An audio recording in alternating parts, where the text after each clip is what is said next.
Let me put my phone on airplane mode. Airplane mode. What's up, average money community? What's up, peeps? Sup, dude? Start this party right. I'm going for it tonight. Tara goes, you're only having 3 beers? I said, that's right. And a whole lot of whiskey. And a bunch of whiskey. Oh, my goodness. I'm not drinking tonight. Folks, I got good old taste of water. I'm drinking for both of us tonight. He is. What up, Gilly? What's up, Drinking man? Drinking for both of us. Yeah, I'm just not feeling it. I'm going to come out of the gate. I'm going to come out of the gate strong and then fade away. I got one of those days from hell tomorrow. Uh-oh. Nah, just jam-packed. Jam-packed. Work, giving a test. Brody's got the pediatrician. Avery's got gymnastics. I got a podcast interview. It's going to be a long day. Mm-hmm. Sounds like it. What's up, Cliff? What's up, Ryan? No beers. No beers, no cheers. As if Vito Ryan's still is out cooking here dinner. grinding. Carlos, hello, fourplexes. The Hun's here. The Hun's here. Brian, what's up, Yeah. man? We are Mr. and Mr. Fourplex. But that episode is for another day. Yeah, it is. We got to get through a few things first. I'm just superstitious. You can't touch the cup until you won the cup. Don't even look at the cup. I do want to put that little 4-door emoji in my bio, though. Pretty bad. I'm going 5. My personal residence counts, especially because the equity in my. You can't. Hear me out. Let me finish my sentence. Oh, man. All right. Well, let me hear your. Why can't I? Because that's not Start a rec- real estate investment. Start recording. Start recording. Why can't I call my personal residence a real estate investment? Because it's not generating you income. There is no cash flow coming from your home mortgage. So glad you said that. Don't say appreciation either. So glad you said that. Okay, here we go. If I use a HELOC to purchase something that makes me net cash flow, meaning I use the equity of my primary residence to make me money, meaning I use my primary residence to make me money, how is it not an investment? I just wouldn't count it as a door because, okay, here we go. No, that's a good point, but here we go. It's not a rental property. You do not need to have a rental property to be a real estate And hang on real quick, investor. just to say this. Everyone that's listening to this, we're arguing about if he should count his personal residence as a door emoji in his Instagram profile. Real estate investor, 5 door emoji. It does not need to be a rental property for you to So then let me invest ask you in real this. estate. So every single person who owns a home out there is considered a real estate investor? If they are using the equity of their home to generate cash flow. Okay. Now, here's an example of not. If you have a HELOC and you get a new kitchen on your HELOC and it raises the value of your house, negative, Ghost Rider. The pattern is full. But, all right, so let me ask you this. Is it 'Cause this worthy is- of a door emoji, though? That's the real question, and I say no. If I used my HELOC to lend hard money, is that considered a real estate investment? I lent hard money to a flipper using my HELOC. I received more than 10% back on my money in 6 months. So really an annual return of about 20%. Is that not a real estate investment? Yeah, I mean, it is, but I wouldn't consider it a door emoji worthy. That's not a door because I don't own any property off of that. That's true. But hang on, but though. no. You're saying the same thing then, because then you'd be still using the HELOC to purchase a rental property. So then you're saying technically you're doubling up on that one Yes. door you own. Yes. Doesn't make I sense. couldn't say no. I was saying I couldn't because say you two still do- have a I door couldn't if you're lending the money. I couldn't say I had 2 doors. I could say I have 1 door. Well, then that's technically what you're doing if you say 5 doors, which you originally wanted to do. I do want to do that. So, but you just said you can't. No, you can. You can't say you have 2 doors. Like the door that I'm Right. on the house that I'm flipping doesn't count. But this house is a real estate investment. I have this house. But then why did you say if you lend money with your equity that it could still count as a door? It can count as this counts as a door. If you're real estate, I wouldn't put it in my bio. I'll tell you that. If you're and my home is paid off. Yeah, but having a paid off house doesn't make you a real estate investor either if it's your primary residence. Agreed. Right. But the reason that you were able to buy real estate properties, right? Mm-hmm. Essentially grow your real estate portfolio is using money that was based around the equity of your primary residence. To say that your primary residence that is not a part of your real estate portfolio, I think is bullshit. I'm not saying that. I'm saying you shouldn't count it as a door. I'm not saying it's not part of your real estate investment portfolio. So what makes it a door? It makes you if it's a rental property that someone's paying you cash flow from that door, that makes it a door emoji worthy. Why in the hell are we arguing about this right now? I don't know, but that's personally what I think is whenever you put doors in your Instagram profile, that's how many doors that are paying you rent. Okay, so let me ask you this, because I like that. I like that, but I want to play devil's advocate here. We have 2 duplexes. One of them is vacant. Do I now only have 3 doors? No, because it's the potential that one's going to be paying you cash flow within a month or less than a month. It doesn't matter. You can't update it every time it's vacant there or not. You still own the door that's going to be generating you cash flow down the road. My primary residence, I own that door. It makes me monthly cash flow income. But it's not a renter in there. You're living in it. That's the point I'm making. When people see doors, they think, a house hack isn't a rental? So a house hack isn't 2 doors? No, if you live in one duplex and rent out the other, I would say you own 1 door. Really? Yeah, because I think of it as a house that's generating, or the door that's generating you cash flow. That's the way I look at it. Is that a definition? We got to go look it up on Urban Dictionary because. What if I have a single family home and I rent out a room in my single family home? Do I have 1 door now? Yeah, I would say so. I guess, yeah. Yeah, I would say it's 1 door. So house hacking is. If it's coming from that door, yeah. But if you live in one yeah, dude, what? God. Oh goodness. It's harvest season. No, James, that's incorrect. I do count it as an investment. We're talking about the door emoji here. It's a part of my real estate. Wait, so it's a part, just to be clear, and then I'll let this go. So my primary residence is a part of my real estate portfolio. Absolutely. Because I've used it to grow my real estate portfolio, or at least the equity in the house. It's part of your real estate portfolio just because it's real estate. Doesn't have anything to do with what you do with it. But when I talk in terms of being a real estate investor, I can't talk about it. No, like you mean if you're using it to buy money? No, like or to buy property? If I would say, "Hi, I'm Brad. I'm a real estate investor. I can't say I have 2 duplexes and a primary residence." Yeah, sure you can say that. So that's 5 doors. No, because whenever you look at doors, people think it's for people that are renting out of that door. Now, I technically have 2 front doors, so I might be able to even push this to 6. Here we go. I might be able to push this to 6. Hi, my name's Brad. I own 6 doors. Oh, where are they all at? Well, 2 of them are primary residents. Wait, what? Well, I didn't count the cellar door. I didn't know that. It's got to be the front of the house. Oh, my God. Oh, boy. Gotta love it. HUD one day. One day. Yeah, one day.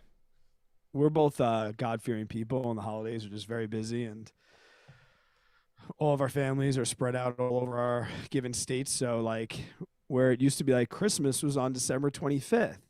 Well, when you have in-laws and regular families and kids, Christmas is on December 10th. It's on December 18th. It's on December 25th. Yep. It's sometimes on December 27th. It's fucking man. And same thing with Thanksgiving. Sometimes Thanksgiving's on Thursday. Sometimes it's on Sunday. So, like, or it's on both.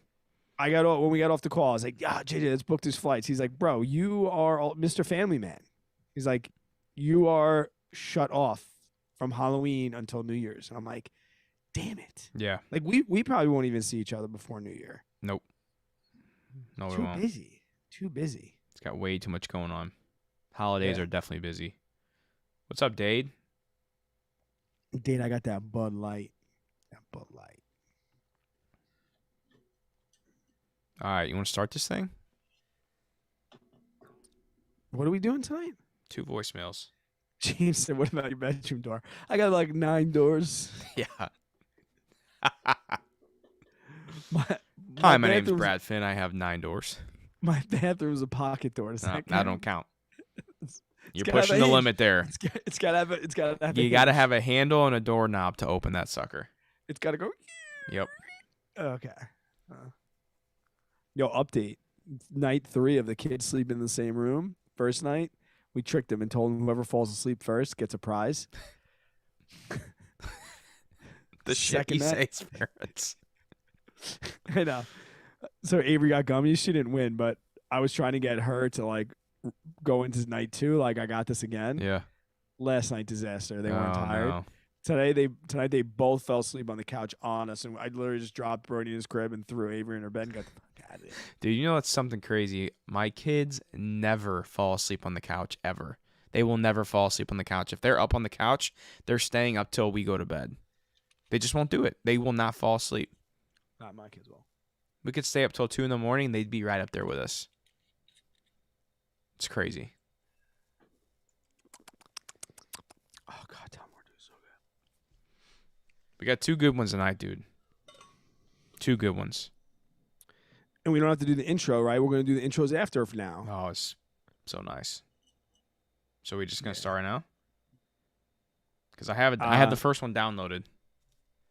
Are you doing it through your phone, or are you playing it right through your computer? I was wondering why you have it on your phone. You can just can't you do audio right through your computer? You don't hear my audio. If I play it on the live stream can, but you can't hear it. Oh, but I will. Yeah, and I need to hear the question. Yeah. So I'll do it on my phone. Dude, I'm buying all of the stocks every day in the form of VTI. Putting another 10 grand in the Discord tomorrow, guys, for everybody in my Discord. Another 10 grand going in Robinhood tomorrow. I am buying some stocks. I'm going to challenge your dividend portfolio and just wheel it. That's what I was just about to say. Is that you have so many expensive stocks in there though. Oh, I don't. Each one is like over $120. It's like 12 grand a wheel. You mean? I thought you meant like on a value standpoint. No, meaning like if I want to wheel your portfolio, it's going to cost me $100K. Yeah, that's true. Yeah, so I started on my second channel. I changed up the second channel quite a bit. It's called Dividend Freedom now, and I'm just every week I'm doing an update on what I'm doing in that portfolio, what the income looks like, why I'm picking the stocks that I'm picking, and just trying to show how you can grow a dividend portfolio from scratch. Can I give you some advice? Because I tried that challenge bullshit in the beginning of this year. Yeah.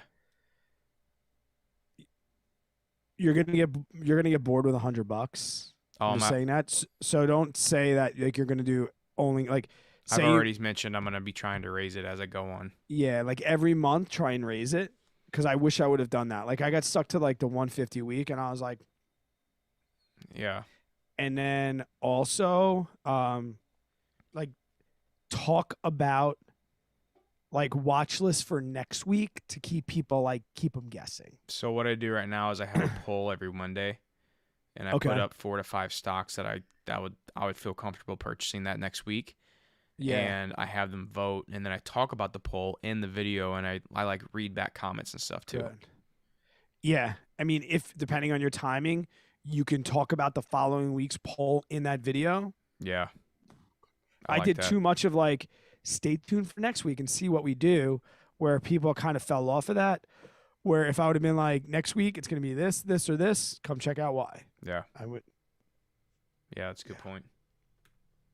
Josh, I love that TTCF does weeklies now. Yeah, me too. I'm going to start wheeling that one as well. Now that we are closing the Fidelity portfolio, kinda. Yeah. Man, it'll stay open. I'm going to remake all of my trades, like those Intels. Yeah.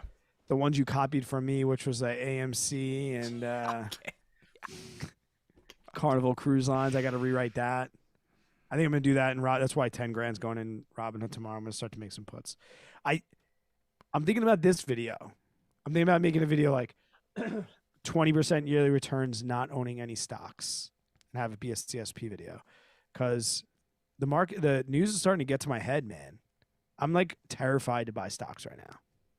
Not me, dude. I'm just seeing riots in the rest of the world. Like, I think about like my frustrations, and I'm like, the rest of the world has it way worse than us. Oh, for sure. Brian said he made $24K on options on PROG yesterday. Going to be buying some dividend stocks. That a boy. 4,000. Yo, let half of that ride. You know, put some into dividend stocks. Do it. I love that. Do it. Berkshire A or B? I always talk about like the novelty of Berk A. You said you don't really want to own Berk A, right, Jay? I mean, I'm not opposed to it, but right now there's just so many other stocks I'd rather buy. Let me ask you this. What do you think would happen to their share price? What's it trading for now? 300,000 or something like that? 335? Like that. If they say they came out and said we're going to pay a 0.5% dividend, mm-hmm. do you think that would increase, decrease, or not affect the share price of Berk A? I think it would increase it. I think it would increase it a lot, actually. You have a think about it. You have a whole new world of investors that are now going to start purchasing Berkshire. If you had 335K and you heard they were going to, would you jump in? No. Like, what is 0.6% of 330 grand? Because you got to assume it's still going to grow at the same rate. It's not a huge grower. That'd be nuts. 18,000. Yeah, I mean, it's just not a company I want to own right now. I mean, it's a great company, and I think it's a great stock. It's just not something that I'm like looking to add in the portfolio anytime soon. Yeah. So I am excited to start putting some more money back into my stock accounts. It's kind of nice knowing that if this house thing works out, like, yeah, we can start to deploy some of that cash. Yeah. Well, although I got a whole lot of mine for taxes, and I got to dump some lump sums into my Roths, mine and Lindsay's Roth, back because we may have to backdoor this year. Look at the kid. I know. 2020 or 2021 or 2022? For 2021. 2022, I don't know yet. It looks like we won't, but you're in the poverty line. Yeah. Which is fine because you have no expenses. That's true. So you haven't contributed anything to your Roth yet? No. Well, I contributed $1,000 at the beginning of the year. Okay. But then I saw what year I was having. I was like, oh man, like I could potentially go over. So I didn't put anything else in. So if I have to, I guess I have to take that $1,000 back out. Yep. And then put it back into my IRA and then do the backdoor. That's what happened to me. That's what happened to me last year. You will have to pay tax on any growth on that $1,000. No penalty. Yeah. But you will have to pay tax on that growth. So they're going to give you an adjusted amount back. Okay. And then you backdoor. As long as you do that before you file, you're good to go. Yeah. For 2022. If I'm doing it for 2021. Right. So So if you put it in, if you do that, you just have to make sure that you do it before you file your 2021 tax return. Oh yeah, I see what you're saying. Yeah, that's right. Okay. What up, Rebecca? You ready to do this? Oh, hang on. Did somebody say they're from St. Louis? I'm trying to get through the chat quick. There has been a couple questions here. Jordan's from STL. STL represent. Let's go. We got some locals in the chat today or tonight. Not for me. Not for you. The St. Louis, that northwest St. Louis market. There's a ton of stuff up there. Depending where you're at, it's a little. Yeah, I just a bunch of Bigger Pockets people were there too this weekend, like doing some stuff. Is Burke going to be the same after Munger and Buffett leave, James? I'd say yes. I can't see them really having that much say in the day-to-day operations. Yeah, I would agree. I'd like to think it's kind of like the administration right now. No, I bet they still have pretty big parts. Yeah? I think so. You don't think they're just the face of the business anymore? No, I bet they're still pretty headstrong. Well, I mean, Warren's a little bit more there than Munger, right? As far as like headspace? I guess. I don't know. Not sure. My household is making over 100. If my household is making over 170K a year, should I even bother starting with dividends? I don't see why you wouldn't. I mean, like your pay is 170? Yeah, I would. I mean, if anything, that could ramp you up even faster to get more dividends to pay you. Because you got the higher income. So, because like, I guess my question would be, where's the 170 coming from? Is it coming from like passive investments already? Or is that 170 coming from your job that you have to work to earn the money? Right. Because if it's coming from passive investments, then, I mean, you're just going to be putting that into more, passive investments. Jordan said Munger just bought a ton of BABA. Thoughts? I'm bullish. I'd be buying more if we were buying a house or two of them.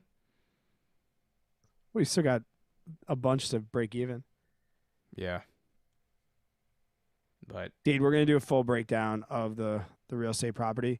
They are all rented now, and JJ did release a video on his channel yesterday with some of the details and numbers.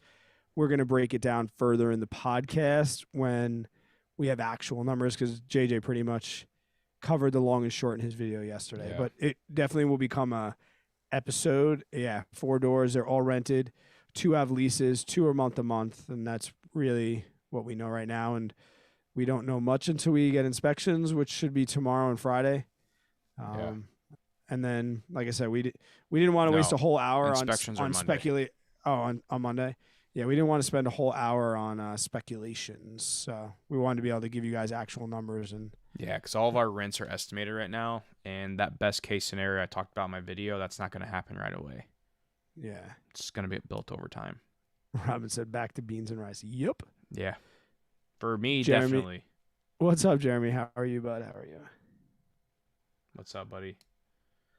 So can you all talk about LLC, meaning opening one?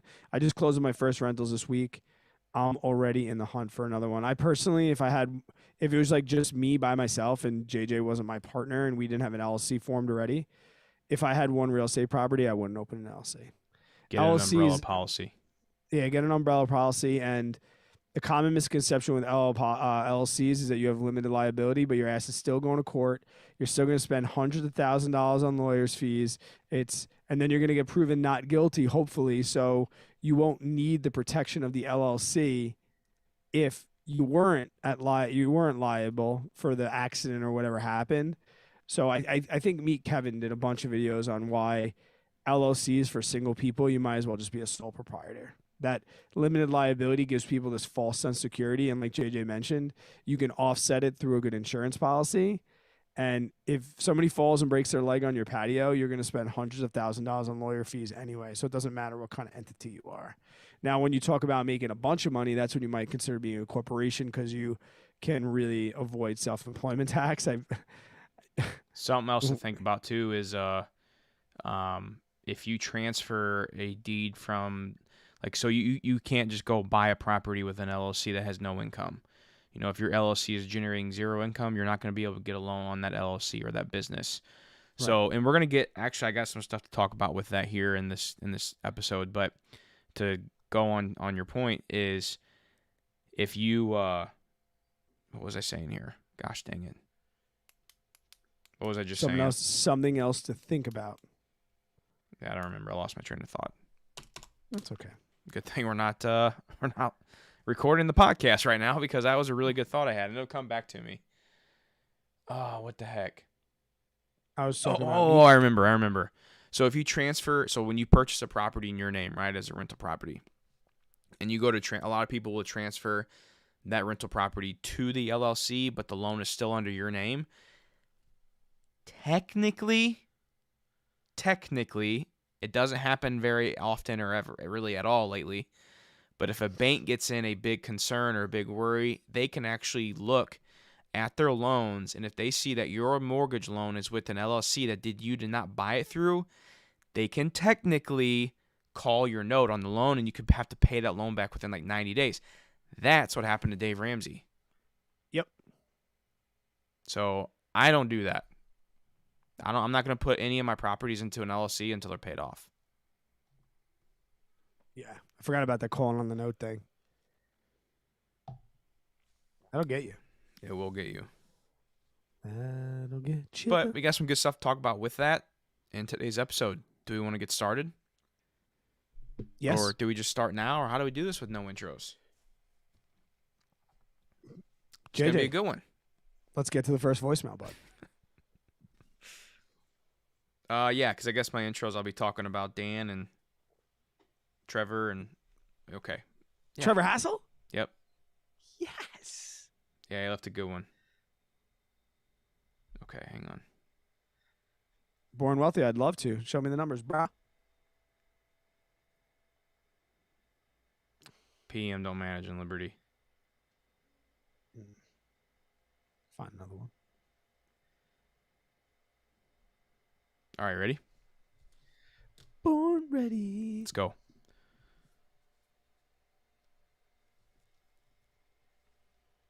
So today's voicemail, or this will be the first one. Doesn't matter if we go Dan or Trevor first. I don't care. Okay, ready? So today's first voicemail comes from Dan. Hey, JJ and Brad. This is Dan from Massachusetts. Currently 31 years old. No major debts. All my student loans from undergrad are paid off. My truck is paid off. I just purchased my first home. Closed about a month ago. As part of that transaction, I ended up putting 10% of the purchase price down, so I am left with some PMI. Currently going back to school for my master's. Just about done with the program. By next spring, I'll be done. I financed a little bit of the cost of that. So I'm currently have about $15,000 in student loans at about 4.3%. Currently paying down the loan while the federal government has interest rates at zero. Kind of take advantage of that. Currently maxing out my HSA and Roth contribution, so feeling kind of pretty good on the investment side. But wanted to get your opinion on, would you tackle the mortgage to kind of eliminate the PMI, or tackle the student loans to eliminate those? I would really like your opinion. Appreciate it, and looking forward to the podcast. Pretty good question, ain't it? Yeah. PMI or student loans? Which one do you do? I thought this was a great question. So first, how I want to start this out is I want to talk about just like exactly what PMI really is, because I mean we'll throw the term out a lot, but a lot of people may not even know what they're really paying for. So PMI stands for Private Mortgage Insurance.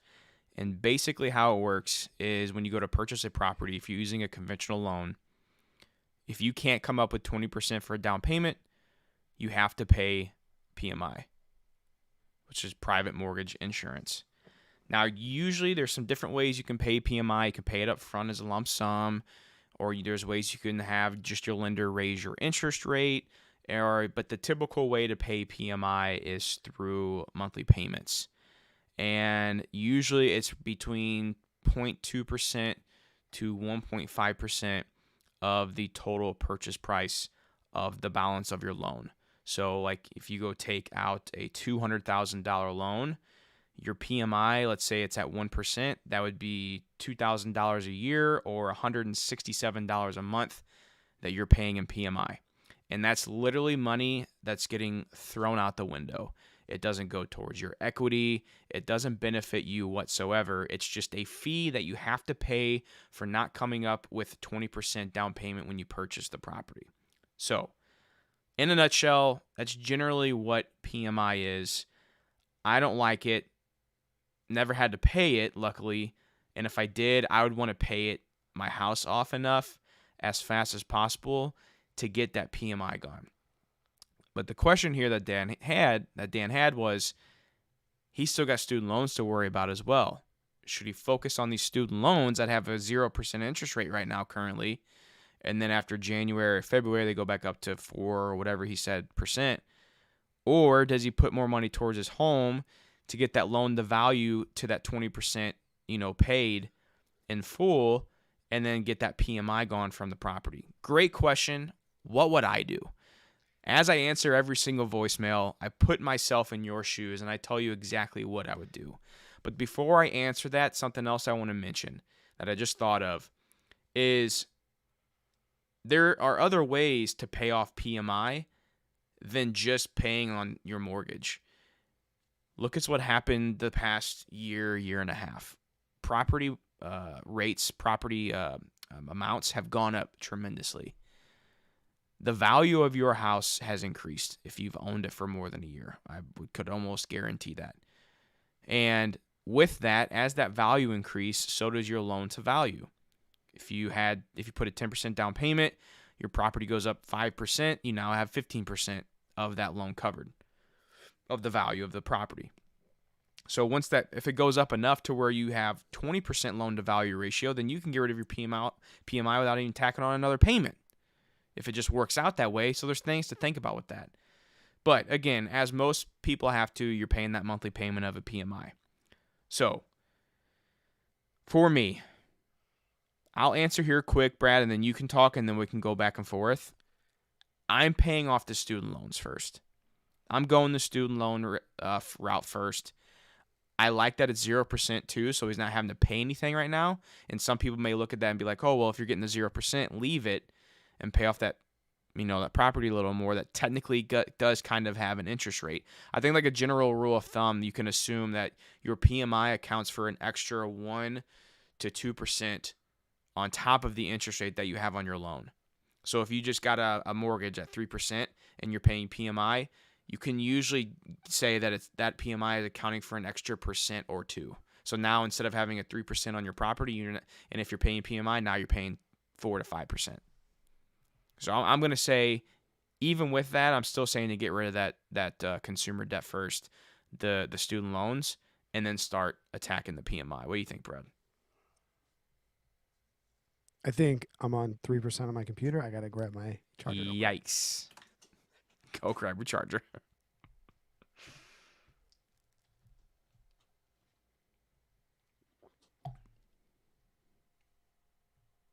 That seemed long. That seemed really long. Jeremy, I have water in my cup tonight. I'm taking a break from drinking on the weekdays.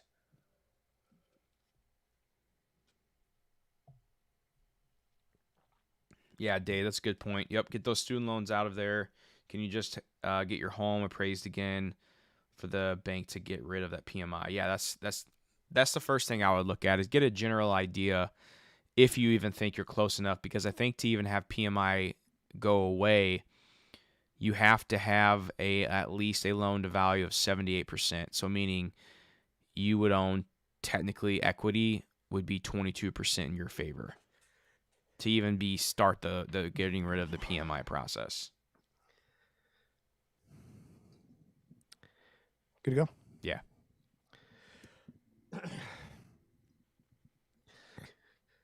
So I think I'm going to agree with you, but I definitely want to say some things first. Okay. First off, like, being debt-free is good. I'm still for maxing the Roth. Like, I don't want to change that. Right. That's a good point. I'm also a huge fan of maxing that HSA. Like, that's good for me. So, like, I wouldn't change any of those at all. I do want to just reiterate, you kind of talked about, like, getting out of PMI. I had PMI with my first house, and that's going to, like, come into my answer just a little bit. Maybe I'm a little bit biased, but I also had student loans, so the only way I could get out of it, you have to look at how the PMI is written into the contract, is I had to refi. Like I had to get a new mortgage with that new loan to value, 20% equity. And I started learning about that after I lived in the house for a long time. And people were like, oh, once you have 20% equity in the house, you know, you can get rid of it. And I had that. And I was like, sick. I hate this PMI.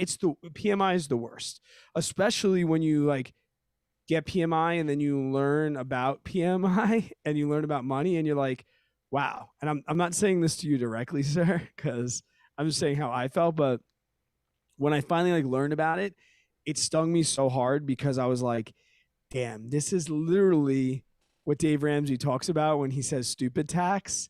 But it's not necessarily stupid tax if you don't realize money.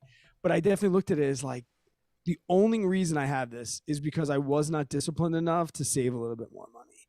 And then I looked at it in retrospect, how much I put down. I had the money to put 20% down.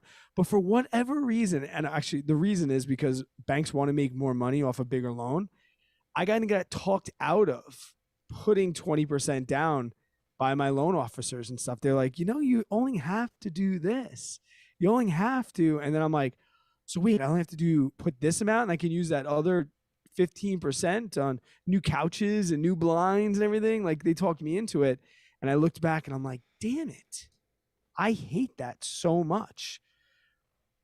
I want to pay off the student loans first as well. And for most of the reasons that you talked about, mostly being the fact that the interest, like how much you're paying, I did the math and I said, well, if I do the minimum payments and I kind of snowball this, like which one? I kind of avalanched it a little bit, I guess. And at 4.3%, especially if you're getting 0 now, the other thing is like, it's not like you're paying off your house and your house is going to be gone and like this is going to keep you from paying off your house. Like you're still paying off your house on the same timeline. You're still lowering your mortgage on the same timeline. You just have to take the L on the stupid tax, especially like if you have to refi and that's your only way out. We did a podcast episode about how people want to refi and they're so rushed to refiing where a lot of times math doesn't make any sense. So that like might be annoying, especially if you don't plan on being in the house for 5 to 10 years or more, because we know that when you refi, you got to stay there for at least 5 years to break even. And the student loans, I consider that more consumer debt. I really think that having that PMI in there with property tax and insurance and your mortgage, that's kind of like one bill where when you think about your student loans, that's going to be something that hangs over your head. And I guess what I'm trying to say is it comes down to whatever your personal preference is. Like you're going to win both ways. You're not going to lose. This is an efficiency situation that we talk about all the time. You're not going to win or lose here. You're going to win. You're either going to get rid of PMI, dope, or you're going to pay off your student loan, double dope. It doesn't really matter that much. I mean, if the numbers and the interest were way different, then it would be an easy conversation. But I mean, you might look and say, oh, I can refi and this is my forever home and in 30 days I won't have PMI. Okay. Or you can say I need 20% equity in my house. You can kind of do that math and see how much, like, I wouldn't rush to pay down my mortgage to get to 20% equity to get rid of PMI. That's just my personal preference now, knowing that like where my mortgage rate is at, I can definitely probably right now in these current conditions, I don't know if this is long term, but in these current conditions, I can make more money than the interest on my mortgage. So I'm one of those guys, I'm not applying any extra money to my mortgage right now for the reasons that we've talked about on this podcast at length. Yeah, I'm going to say do what makes your stomach feel better. Because it's not a lose-lose situation. Your net worth's going to go up either way.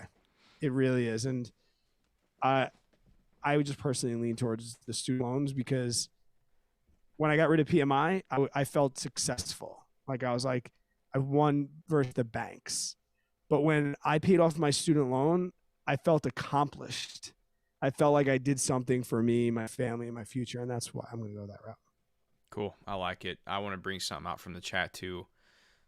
Gilly had a really good point. He said you could also get some sweat equity and then reappraise. So if your house is maybe a little dated, and you can pay cash for this and you want to go in and, maybe update a bathroom or the kitchen or something that you think could, help raise that value a little bit from the sweat equity. That'd be a good thing. But I would say if you do that, keep pushing cash towards your student loans as well. Yeah. Like, make sure you're applying that money.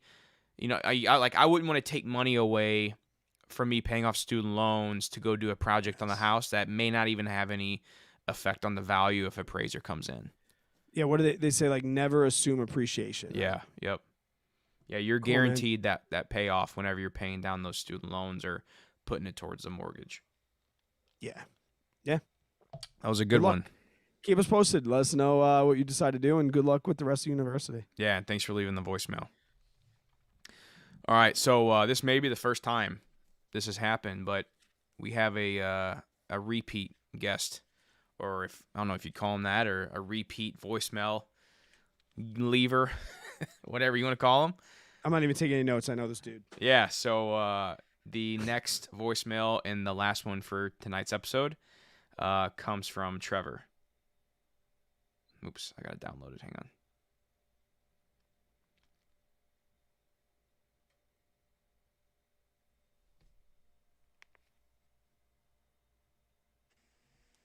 JJ and Brad, what's going on, guys? Hey, so I'm dead set on getting invested into real estate. I want to buy my first property. I want to do it really, really soon. I know it takes time, but I want to get into it. And I keep listening to Dave Ramsey. I keep listening to a variety of different people on YouTube. The big conversation of, hey, do I buy my rental property all cash, or hey, do I take out debt to invest in this rental property? And I have a good idea of what you guys do. And I have obviously a very good idea of what Dave does. And so I'm trying to find the reasons as to, and the risks maybe of each, right? And so I want to know your guys' thought process on that. For some reason, I kind of like the idea of buying it all cash, but I believe you guys, don't do that, right? And I know you're kind of followers of Dave Ramsey, kind of not. And so I would love your guys' thoughts and advice on getting into the first rental property and why you don't buy all in cash right at the beginning. Because again, I like there's things I like about buying all cash. There's things I like about not buying all cash, right? And so I just want to learn the balance. And so let me know what you guys think, and I appreciate the time. I think you're going to be surprised on what our answers are, because I have a feeling that I know what you think I would say, and I don't think it's correct. I also want to mention, thank you for reminding us, Robin, Heidi's been on twice. Oh, that's right. Heidi was on twice. Yes, she was. That's right. So he asked for the pros and cons. Do we want to dive into like which one, what our position is?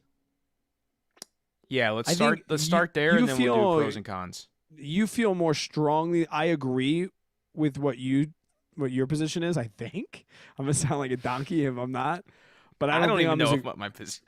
Yes, you do, but I don't. But I don't think I'm as aggressive or feel as strongly about it than you do. I feel like my threshold is different than yours. You're confusing me. Do you want me to go first, or yeah. No? I want you to go. No, because I feel like I have a read on you, so I want to know what you think. Okay. Be honest with me and tell me if you're close, but I will.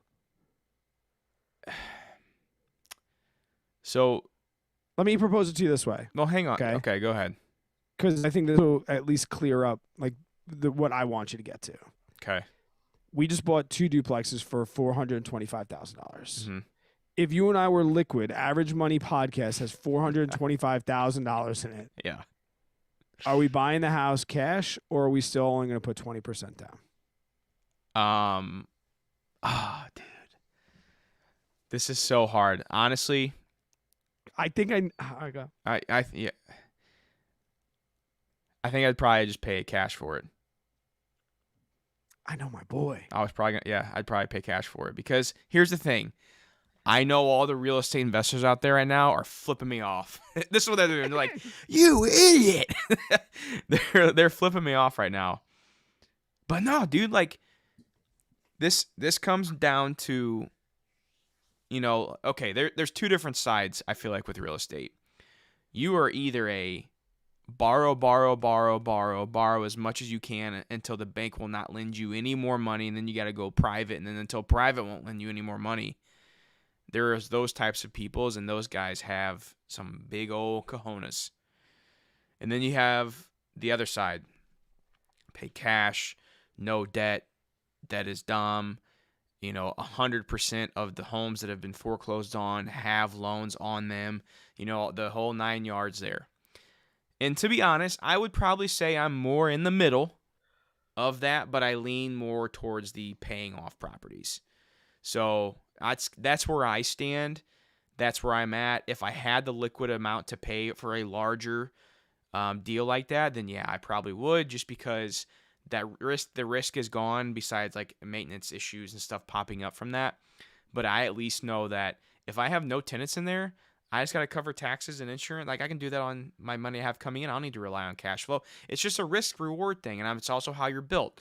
I'm built not really liking debt, although I use it because I know there are good ways to use debt. And I do think you can get ahead faster in real estate, which we'll get into the pros and cons of using cash and not here in a second. But, Brad, what would you do? See, I think my position was going to be I'm right in the middle. But you're a little bit more conservative. You push a little bit more, which is I was right on. And same question to me. If we had the 425K, I would probably try and talk you into half. Yeah, because my position currently with real estate, and we had this conversation today actually, is that we won't look for anything else until we are at least 50% equity to debt. People have like their threshold of debt to equity. I will not sleep well until we're there.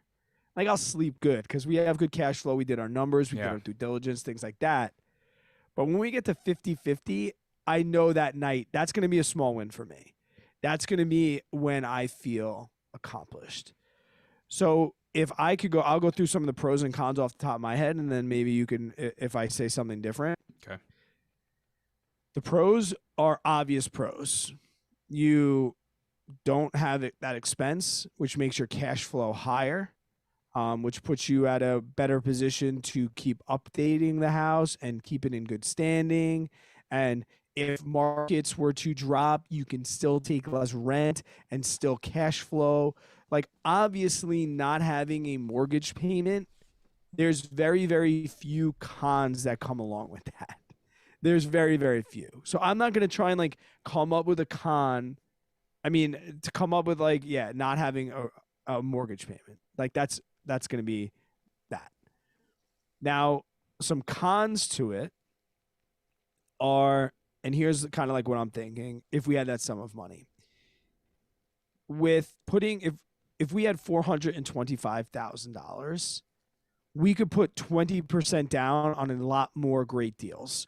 We're not pigeonholing ourselves to one deal, like kind of over leveraging our money into that one deal. If we put $425,000 and the house burns down, our real estate career is over temporarily.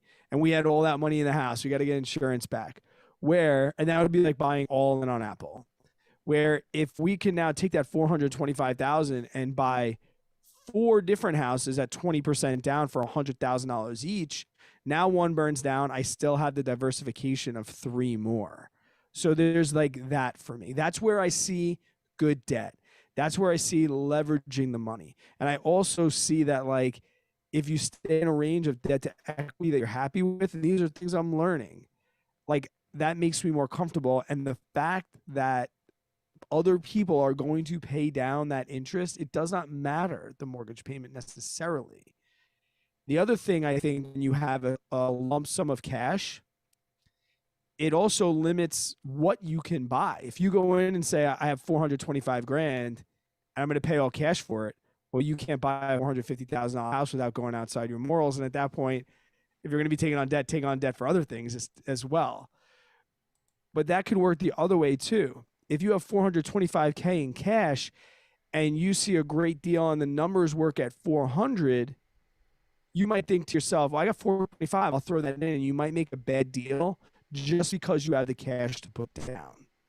That could be a thing that gets you as well. Where if you just say I have 20% down, that might be good. The other like pro too that I'm thinking of that just came to mind is like it's much easier to get a deal in cash. Like JJ and I, we've had offers rejected with people that came in less, but they were all cash. And the buyer was like, yeah, I want that cash. I want to close in 7 days. I want to get the F out of here. That's the thing. Right? With cash, you can close so fast. So fast. So my position is I have no problem because 20% down, still a lot of money down. You're getting 20% equity in the house on day one. If you get a good deal, and like me, Kevin calls it the wedge, where it's currently worth more than you paid it for, and you get that wedge in equity. We talked to the FI couple. They talked about when they bought their duplex, they bought it for like 150, but it was worth 180. They made $30,000 just by signing a piece of paper. So it's always not like you put 20% down, you're only getting 20% equity in the house. So you can't think of it like that either. So I'm for real estate debt, but 50%, like right now I feel over leveraged with what we just did and what we're putting down. And I'm going to feel a lot more comfortable later. What are some pros and cons you got? Yeah. I do want to say it to the 50 cent to the 50%. I run New York. Yeah. To the 50% thing is I feel like that 50% rule kind of applies to me whenever my loans get up to a certain amount. Like when I bought my first property in Independence and I only had like an $80,000 or it was like a $70,000 loan. Like I wasn't telling myself, oh, I need to get this down to 45 until I can go buy another property because it was such a small amount. Now when I'm up to like $500,000, $600,000, now I'm like, okay, I want to get about 50% of equity before I move on and go purchase another property. Now, is that number based upon like a quote number, or was the Independence one because you knew you had cash flow? Like if poop hit the fan, you had enough income where like it's easier to recover on a $70,000 mortgage than it is a $500,000 mortgage. Is that really what you're saying? Yeah. I mean, well, it also comes back to I'm a big fan or believer in like all the property that I own. If all of my renters went away tomorrow, I still want to be able to front that bill. Because if I can't, that's where I can get in very big doo-doo if something would happen to the market and for some weird reason I can't rent out my units or, all my tenants lose their jobs, whatever it is. That's kind of my go-to is like I want to always be able to cover my own bills. And when people start getting over leveraged, I think is when they're buying these properties. And then, which again, the chances of this happening are very, very slim. And all real estate investors are going to tell me I'm an idiot for even saying this. But again, this is where my mind goes to. It's all about your risk and reward, where you feel comfortable at. I don't feel comfortable owning more property than I can afford all by myself with my personal income. Now, if I was earning a low amount, I may take the risk to maybe push it a little more because if one property puts me out of the amount I can afford, well, I don't know. Dude, that's such a hard topic for me to touch on because I feel like you do have to take risks to get ahead in real estate. But if you're also making $1,000 a month, are you really set up to take on an investment if you have no reserves or anything like that? I don't know. You may need to work on that a little more. It's kind of a fine line, but you got something to add because I do got a few pros and cons to touch on. Yeah, just to follow up on that, it also like works out like if your numbers work. If your numbers work with a mortgage payment, the numbers work. So if you have a criteria and you go in with a plan, like JJ's spreadsheet he's been using it for years. You can't just like go on the MLS and see a deal and be like, oh, I think that works. And then try and research after the fact, like what makes a good deal, or try and find JJ's spreadsheet now. Like you need to go in without emotion and say, I have these criteria. And sometimes a mortgage fits that criteria. Sometimes it doesn't. Agreed. So here are some of my pros and cons. The first one, as we already mentioned, with cash, a pro is you can close faster. And some of the reasons why you can do that is because, which moves me to my next pro, and that's waiving contingencies. So when you pay with cash in a hot market like we're in, a seller's market, when you pay with cash, you can choose to not do inspections. You can choose to waive appraisals because you know what you're buying is at a good deal or whatever it may be. To where if, like Brad and I, when we go borrow our money, our lender requires an appraisal because that dictates how much they can give us out on a loan and how much we have to technically come up with as a down payment. Can you just define contingencies for people that may not know? Yeah, so because we use that a lot. We use that a lot in the FI couple episode, and I'm like, if nobody knows those $3,000 on contingencies, if they don't know what that means, that might have been confusing. Yeah, contingencies really are like what happens if, what if, or like you have to get through these things first, or whatever it may be. So, like for example, a contingency may be, just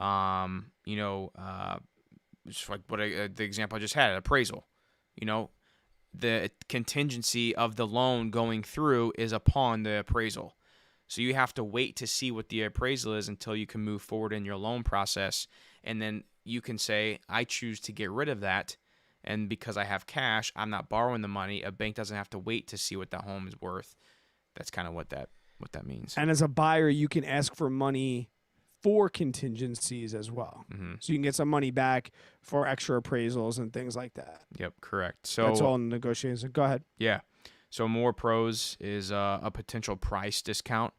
So that could happen because, like Brad mentioned earlier, there were some offers of cash offers coming in lower than what we had, but they still got the deal because it goes back to that closing fast. It's a good negotiating aspect because they know, the sellers know they don't have to worry about an appraisal going through, and if you choose to waive inspections, and they know they're not going to have to worry about anything popping up in inspections, it's going to be a pretty smooth sailing. There's not going to be many hiccups that can happen like what could happen during a loan process. So they may discount the price a little bit to get that deal done a little faster. Another thing is obviously you're saving on mortgage interest. We all know that. If you don't have a mortgage, and on top of that, you're also going to be generating more cash flow because that cash flow is not getting ate up by your mortgage payment. But with that being said, when you do that, you typically are going to earn a lower amount of return on your money. So like you can do there's a calculation out there, a cash on cash return. It's basically doing the amount of money that you input into a deal next to what money you're getting in cash flow on an annual basis. You divide that out, multiply it by 100, and that gives you your percentage return on your money that you're using of your own money in the deal. So when you put a bunch of cash into a deal and then you generate, $20,000 a month of rent in annual amount, you may get a, whatever percentage that be. But the cool thing with using a loan and borrowing the money is that interest rate, or that amount of money that you're earning on the money you invested, that return is going to be a bit higher because you're using other people's money to fund those deals to earn that cash flow. Also, another thing to think about that I mentioned earlier, if rents dip, if we have a market crash and you got to lower rents by $200, $300, $400, you're still going to cash flow because you don't have to worry about that mortgage payment. So that's something else to think about as well. Now, some of the cons with paying cash. Lower return on your money. We already talked about that. You're going to be tying up a lot of your money. So you're going to be tying up a lot of money if you go purchase a property with cash. Now, if you still have extra cash coming in or have extra cash sitting on the side, then that doesn't really matter if you can go buy more properties. But if you're kind of someone like me, and I only have a certain amount of cash at a certain amount of time, if I go buy a property in cash, it's going to take me a bit until I can go find another deal to use money to go purchase another property with. So that's going to hinder me on growing my portfolio like I want to now. I'm in that growth stage. Now, if I'm, 40 years old and I got 10 properties and I'm decent on cash flow and I want to start paying down some equity or paying down some loans, and I'll do that.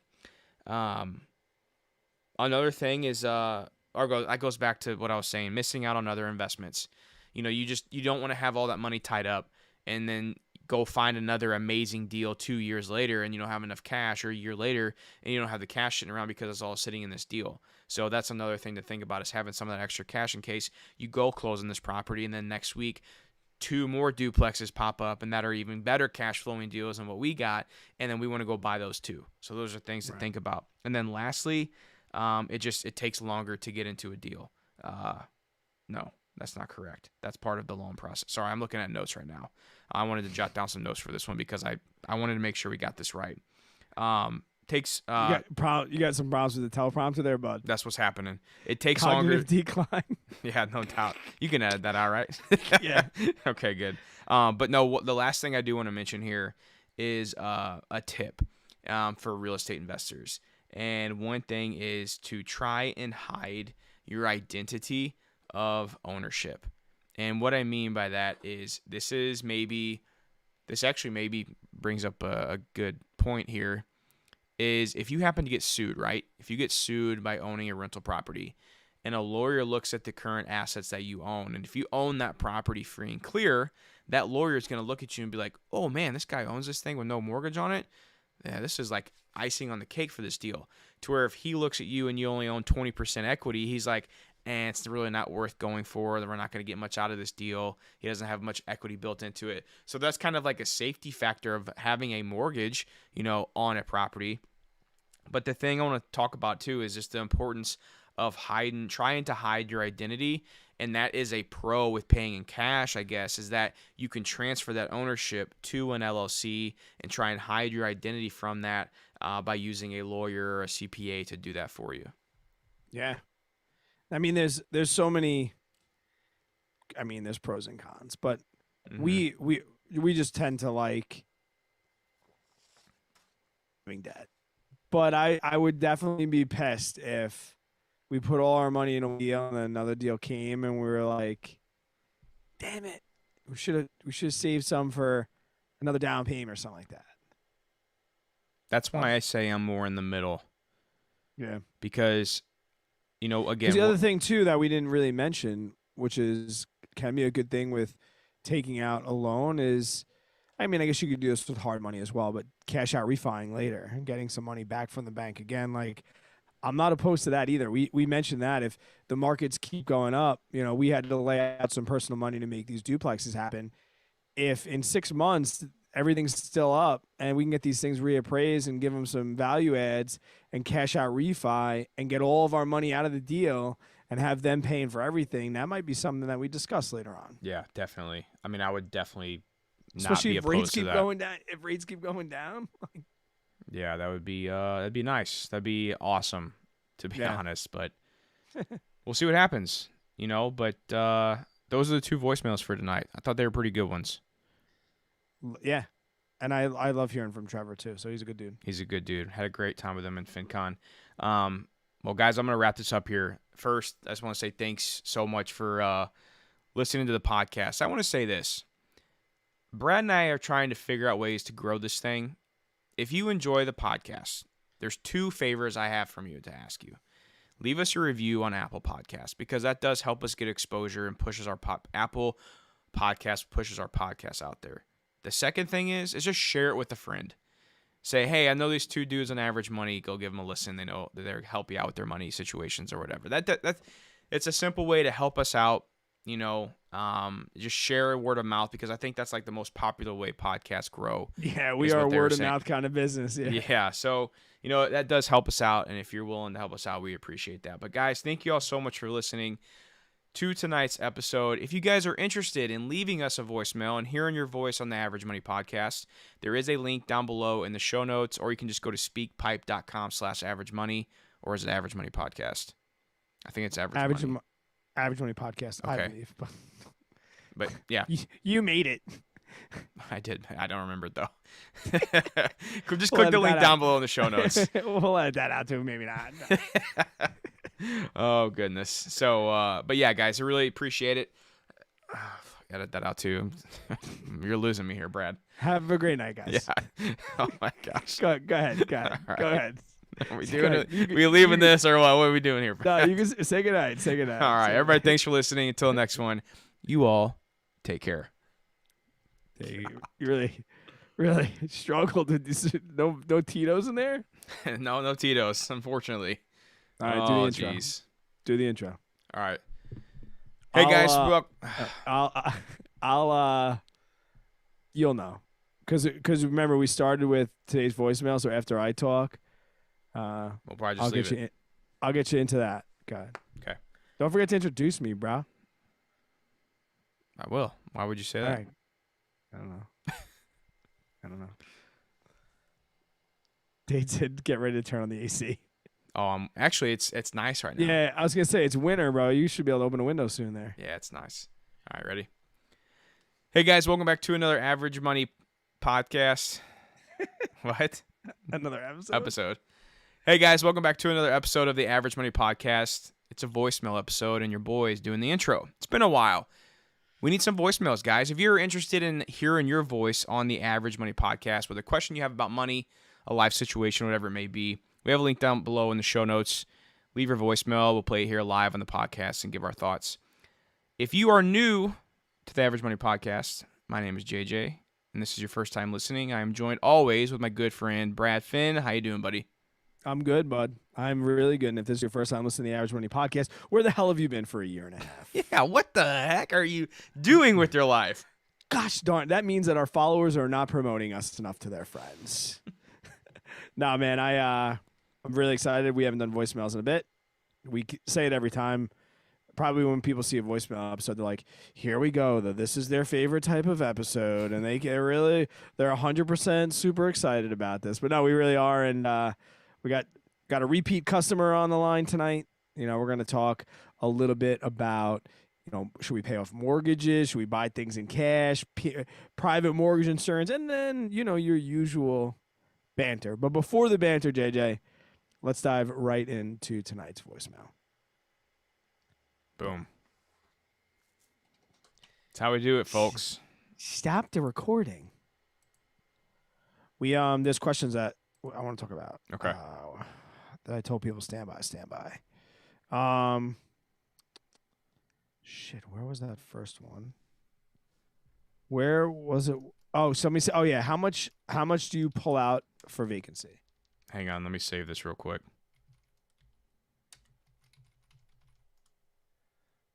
Me too.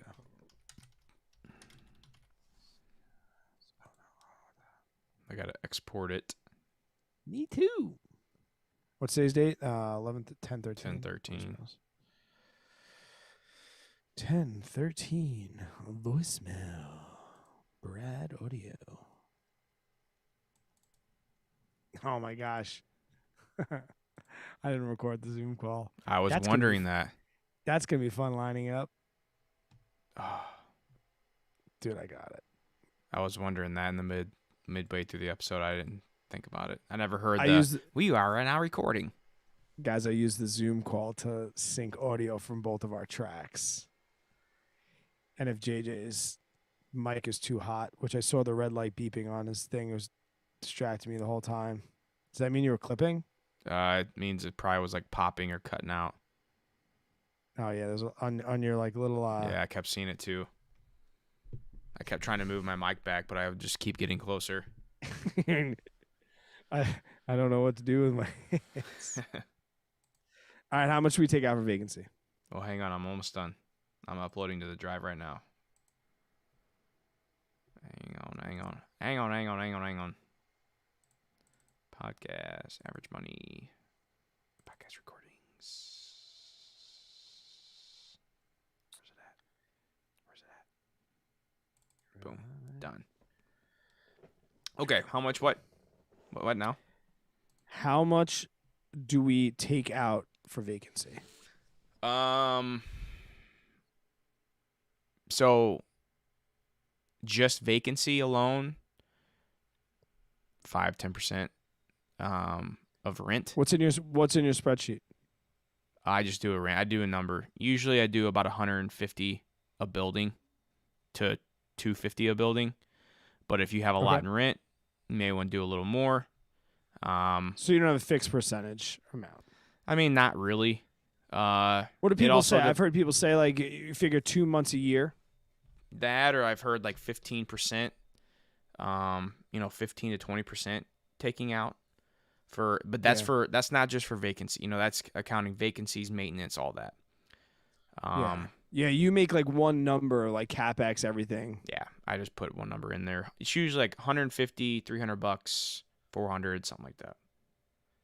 Yeah, most books that I've read, they say accumulate enough throughout 10 months to pay for 2 months of vacancy. Yeah.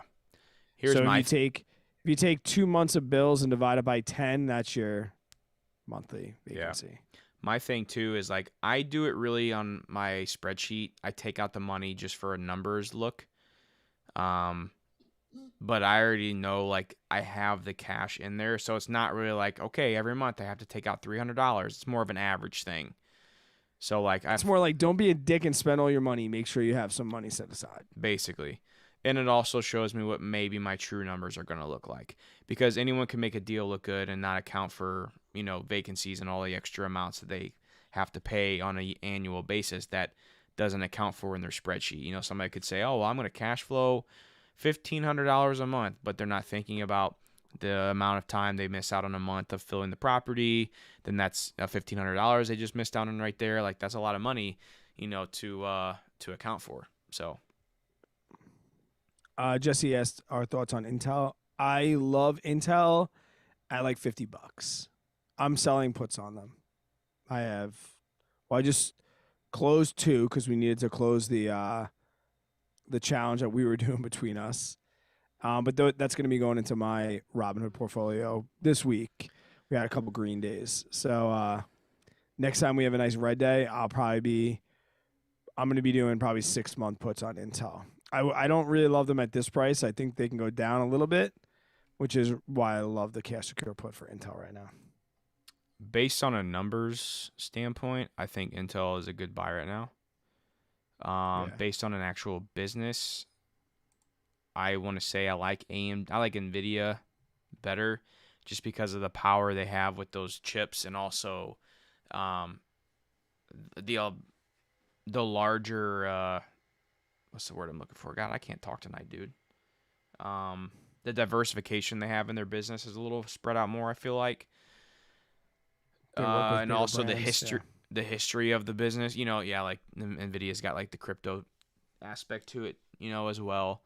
I'm trying to pull up numbers here right now on Intel so I can talk about it, because I think they fall into my dividend screener. Let's see here.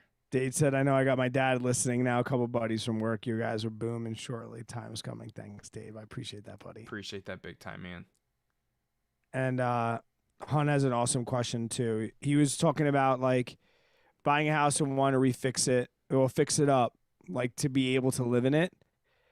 You can put that you can factor that into your mortgage. And he said, like, if I want to buy a lot and just build a house on a lot, how does the financing work for that? You kind of you bought a lot and you were going to build a house. Yeah. Now, was that a situation? I don't know, so I'm asking you, and you can probably give Brian some value here. Do you go to the bank with like the drawings and they appraise on what that house will be, and they can give you can you get a mortgage to build a non-existent house on an empty lot? It's a construction loan. So you get a construction loan from the bank. Is that different than mortgage? Yeah. Now, if you buy like a burnt down house, can you buy the house, get a mortgage on the house, and say, hey, we need to take off the second floor because the house burned down. I'm going to need $200,000 as well to build this dorm around and everything? Well, only some banks do that, or does that shit happen a lot? It depends on how you do your loan, and if your loan process guy can do that. It's called a 203K loan. And there's only a certain way you can do it, but you can borrow to make repairs on the property, yes. But I think you have to be living in the property to do it, I think. It has to be a primary residence. I think so. I can look it up real quick. So Hun, 2OK. What'd you say, 2OK? Well, no, that's not answering his question though. That you were saying that about. He asked a bunch. He asked a bunch, like, and they like trickled down to the lot question, because there's also a lot of people in here that are giving them his feedback. But I think he started, if I can go back and try and find it, I believe he started with, adding value. If I want to buy a lot and then build a house on, that was up there. Hold on, let me see. 203K loan requires the borrowers to live in the home while repairs are completed. Okay, so you can't buy, that's not a build your own. Well, no, I'm saying that wouldn't be for a property that you go buy that's burnt down and you want to fix it up. But if you want to take out a loan on a property that you're wanting to build on some land, so you can either choose to finance the land or pay cash for the land. We paid cash for our lot whenever we did that, but you can finance that through just a personal loan through your bank. You can go get, they'll probably appraise the land, possibly, I don't know, depending on your bank, and then they'll give you the loan on the appraised value of the land. And if they're asking more than what it's worth based on the appraisal, then you got to work that out with the seller, la di da.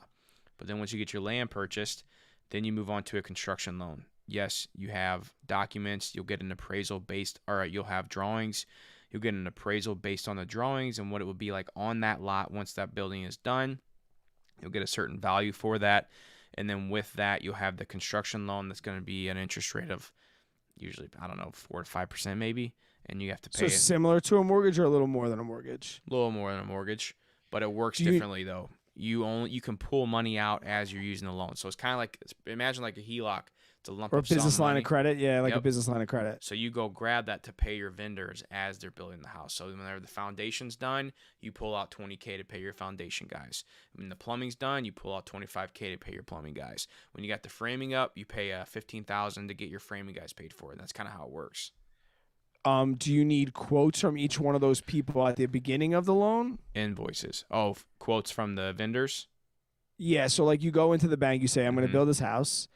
I have the drawings for the house, and I have quotes from the framer, this, that, and the other thing to say how much it's going to cost? Or does the bank not care necessarily how much it's going to cost? They're more concerned with, here's what we think the value of the house is going to be, and then this is what we're going to give you for it. I don't know. I don't remember. I didn't get that far. All right, so what's at least, okay, so because there's a couple people, Joe is like, yeah, I'm thinking about doing this as well, so as much knowledge would be great. What's step one and two? To what? Building a property? Empty lot, going to build a property. So first, going to build a house on an empty lot. So first you got to get the property. So you're going to take out a loan, or are you going to pay cash for it? If you got to take out a loan, I just said you got to get it appraised and make sure your bank, it's the value's there for what you're paying for it, la-di-da-di-da. Once you get that done, then you got to go get yourself a set of drawings. You can hire an architect, some sort of home builder, designer, or whatever, and then work with them on building the property that you want to have built, and have in mind, roughly what home costs per square footage in your area to build. You can find that. You can call builders and say, hey, what's a rough idea that what this is going to cost me per square footage, saying I want to use medium to high-end furnishes for this property. And a builder can usually tell you roughly, and call a few of them and get a price difference. And I guarantee you they're all going to be within maybe 40 to $50 of each other, depending on how expensive your market is. So back when I was building or going to build, you were looking anywhere from like 170 to you could go as high as you want, but an average home with higher end stuff is like 175 to maybe 250 per square foot. So if you build a 2,000 square foot house at $200, that'd be a $400,000 house for a $200 a square foot house. Dade's killing it in here. He's doing it right now. So he said, if the lot's paid for in cash, you can use that as collateral for the down payment on the construction loan, depending on the lender. If not, you can include the lot and the house in the same construction loan. And then he also added construction to permanent loan converts to a mortgage at the end of the builder. The bank will send an inspector out periodically to cut checks to the builders. So maybe you don't even get that money in hand. It does go directly to builders. Okay, so it says only pay interest on the amount paid up to that loan. So instead of like saying it's going to take $250, you don't pay interest on the $250. You start paying interest once those checks start to get cut. Correct. So if you pay your foundation guy $15,000 or $20,000 or whatever, then you're paying interest on the $20,000 you pull out. Because it's like that line of credit. You're only paying for what you use. They said a buddy of mine bought 2-acre land that had a small house on it and then built the house of his dreams on the land while living in the small house, and then moved into the home and started renting out the small home. Dope. He killed it. Love that. Oh, so he had like a ton of bought a ton of property, was living in the guest house and built the real house. That's awesome. Dave, thank you for that value, bud. Yeah, appreciate it big time, man. Hun building houses now. Whoa, bye, yo. Thank you, bro. Hey, thanks, buddy. Thank you. Appreciate it. Yeah, no, good luck with the home buying process. Yeah. See, to me, and it's funny, the guy across the street from me, Rob, that you met, he's the second person that's lived in the house. That house is new. And that was actually kind of an education for me too, because I always thought like these people are buying these lots and where are they coming up with all the money to pay these contractors? I didn't think that the bank, are they like hard to get, these construction loans? Or are they going out just as easy as mortgages if you have your ducks in a row? I would think it's probably the same as long as you get your ducks and your finances in order. Then, yeah, if you can get a mortgage, you can probably get a construction loan, I guess. I've never done one, you know. Right, you never got that far. Never got that far, but I'll tell you what, it was the best decision I've ever made in my life, I think. Minus marrying my wife and having my 2 kids.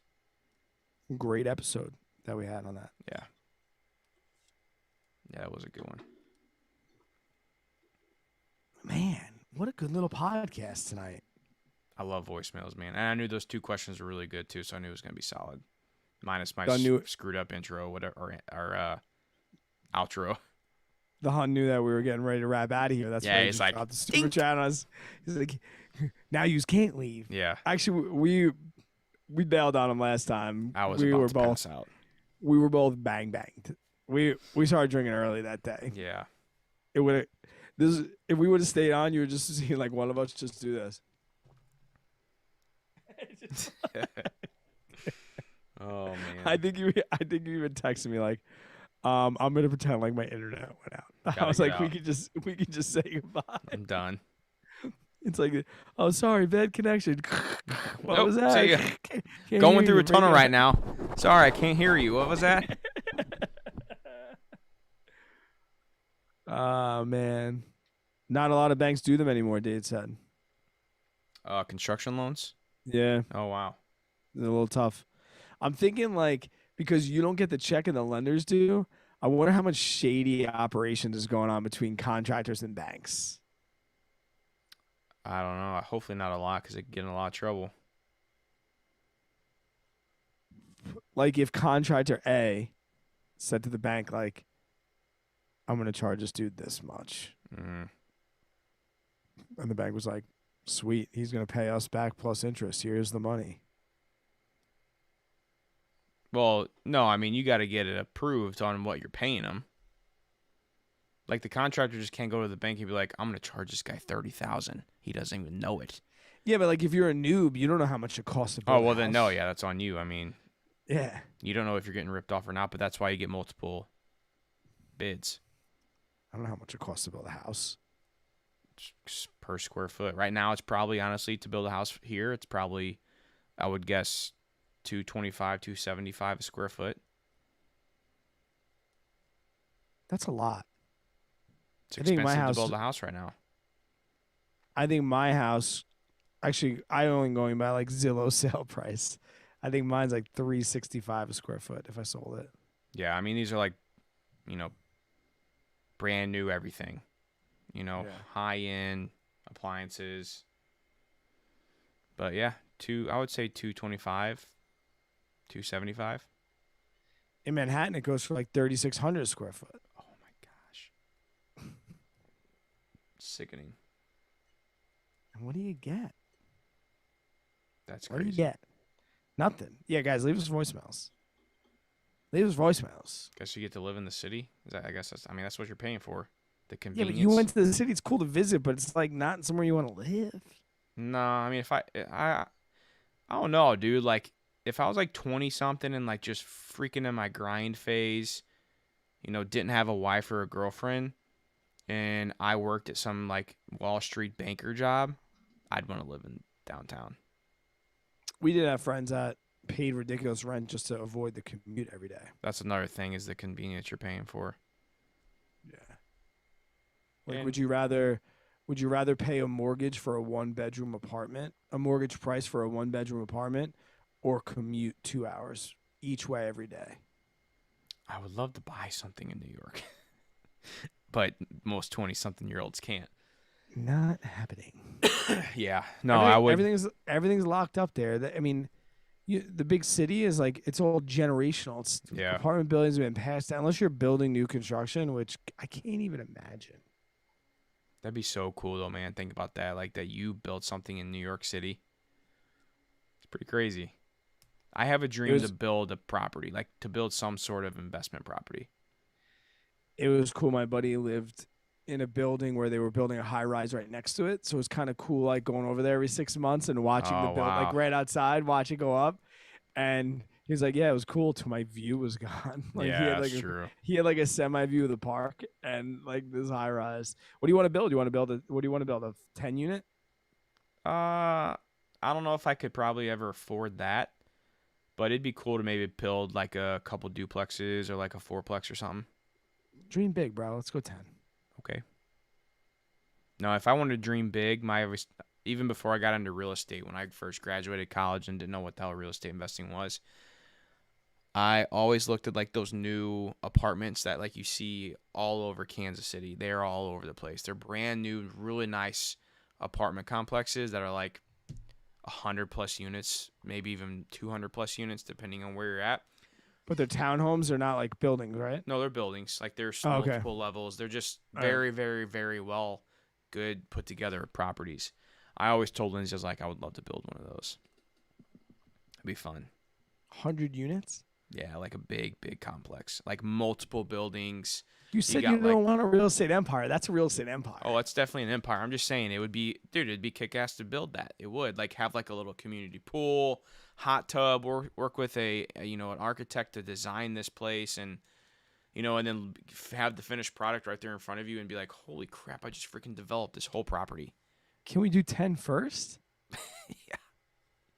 Yes, we can do 10 first. What do we do 100 for? I'm just saying that's like that would be like a holy shit, I really did become as successful as I thought I could. Like that's like a up there amount of like, wow, I really Dude, how many people in the world do you think own 100 unit buildings?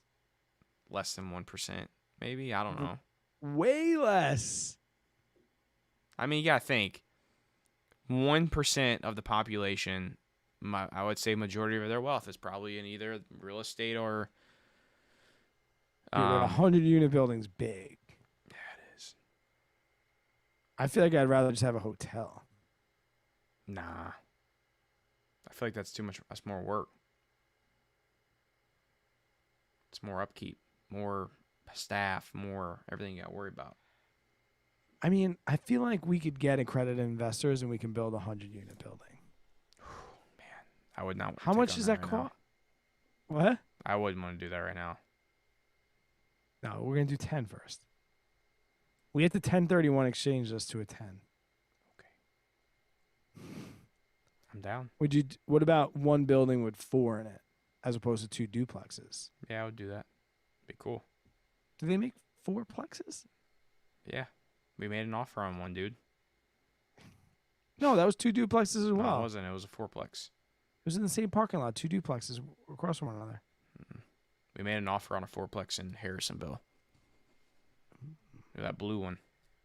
So right now, what? So now we're only going to be looking at like 4plexes and higher to 1031, or are we looking for another duplex? No, I mean we're going to keep this for a while. I bet.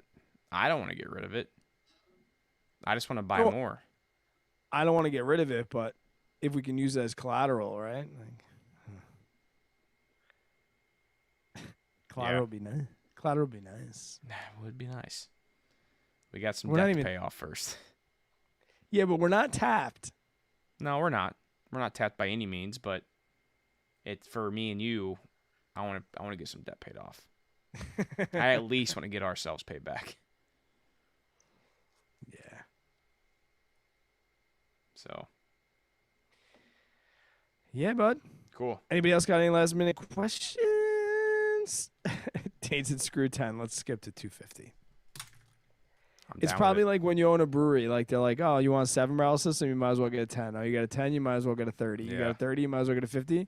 Once you get to 100 units, like what's the difference between 100 and 250? Yeah. Now going back to the cash and borrowed money, I would rather have 10 paid off properties than 40 or 50 properties with loans on all of them. It's less crap I got to worry about. Yeah, I mean, that's just so much paperwork. Look at all the paperwork that John Scholler does every month. Yeah, just hundreds of properties. Me doing my profit and loss statement on my real estate, I just did it yesterday. I had to go back this whole year, but like I had to think about the house I missed out on, or that I had to back out of because of the sewer being bad in my same subdivision as my first one. So I had to account for the expenses with that from my inspection I did there, the amount of money I paid the plumbers. Like I had to keep all that in mind. That's why I'm glad I have my one separate account for my real estate stuff. That's why I told you and I we need to have our own separate account for that, because there's going to be things that we pay for out of that account that just like out of nowhere we would have never remembered if we weren't going through those statements. And then I had to remember about all the closing costs, the titling fees, the fees for insurance, the fees for the lender processing, the loan, like all that is a write-off. All of that. You got to do it monthly. You wait till the last minute. No, like I do it monthly. I do everything. I do ours monthly. I do mine monthly. It's just the real estate one I've been putting off for so long that because I've been freaking having to do, other ones. I'm like, the real estate ain't that much. But since I bought that property, I was like, okay, yeah, I need to sit down. I need to get caught up on this because I'm going to start forgetting stuff. Dade, thank you for the super chat. Thanks, Dade. Hope all's well with the lady and everything like that. And yeah, I've been here in a couple weeks. Yeah, appreciate it big time. You're allowed to miss. We had a guest. We did 2 last week because we came. Mm-hmm. Man, last Wednesday's episode's been fun to edit. We have no idea what's going on in that episode. That's fine. Sometimes those gotta air. Oh yeah, no, that's coming out, and then 2 weeks we got Jaspreet. Good episode. Yeah. By the way, I wouldn't edit much out of that podcast.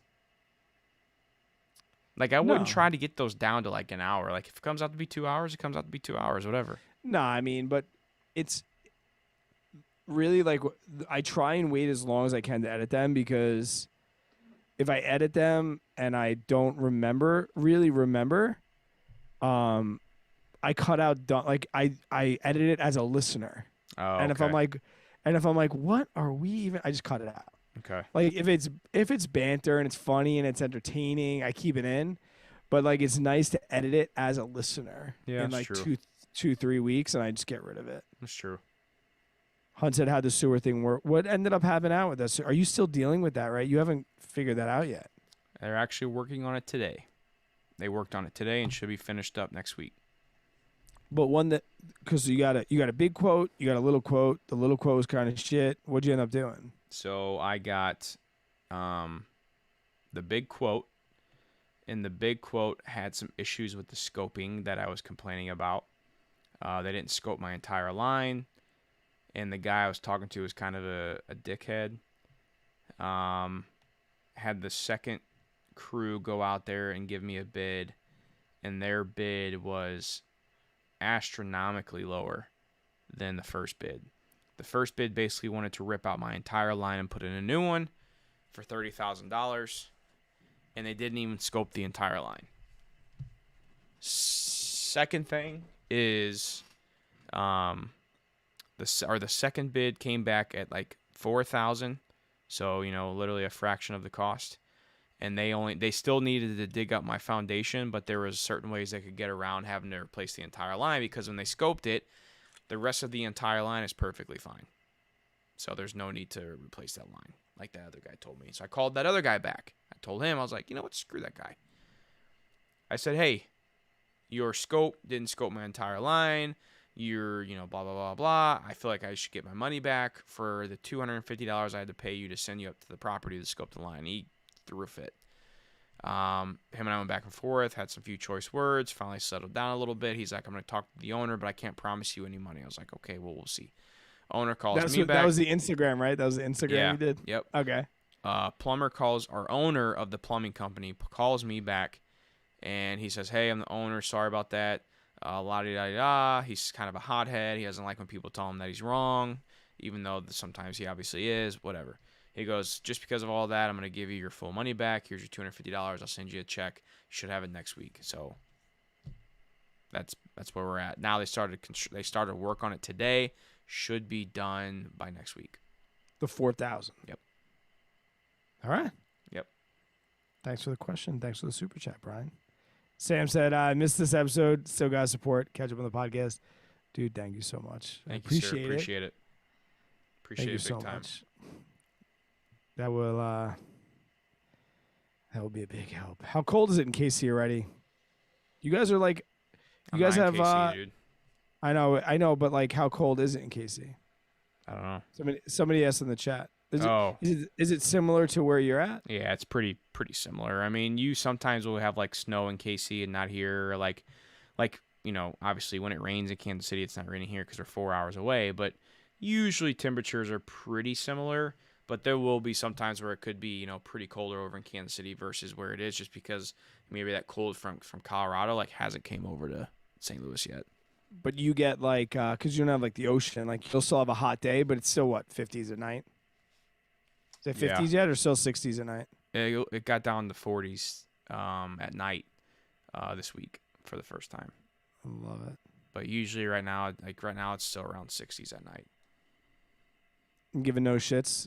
Thank you so much, bud. Appreciate that. All right, dude. It's 9 o'clock. Good time to end it. 10 o'clock, bro. 10 o'clock. Well, your time. Guys, appreciate super chats. Appreciate everybody sticking around, watching. Had a great time.